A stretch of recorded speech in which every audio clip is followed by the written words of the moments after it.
Good morning, Redeemer. I'm just going back to the book of Job.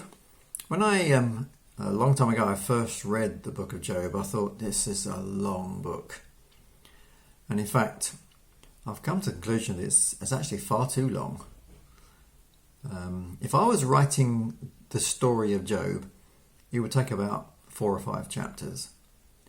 There's this sort of interesting beginning part. There's a magnificent ending, but the bit in between is really just sort of a lot of people talking about going over the same thing again and again.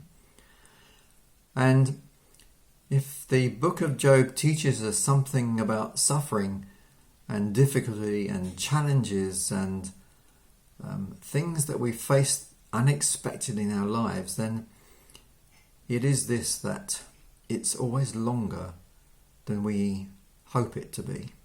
It's longer than we expect it to be. It's longer than we think it should be. Suffering, difficulties, challenges always seem to be longer, and then a little bit longer than that. So we live in a world where we expect things to be fixed quickly. We expect things to be over and done with so that we can move on to the next exciting thing. But if we have to face difficulties, we seem to get into that place where our cry is, Lord, get me out of this quickly. God seems to have a slightly different attitude to this. He seems to think actually suffering is a slow journey. It's not a quick fix. God has things to teach us during these times that, to be honest, we don't learn in any other way. There is a reason why the book of Job is long.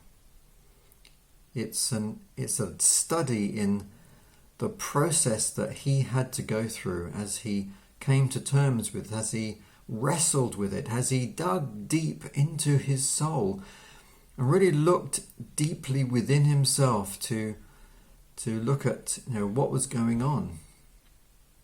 His friends, of course, didn't add very much, didn't help very much to him. They had a view which was very simplistic. Suffering is much more complicated, much more detailed, much more involved than just getting through it and quickly fixing it. And God doesn't prolong this process to make our lives more painful. He prolongs it to make it more thorough. He prolongs it to make us dig deep into ourselves and into Him. He does it so that we get closer and closer to Him. So I just wanted to take heart if you're finding things a bit of a struggle, especially in this time of strange time, then God is doing something. God is doing something quite remarkable in you. And like Job, let's allow that process to take place. Let's embrace it. Let's say, God, teach me all that I need to learn during this process. Have a great day, and we'll see you soon.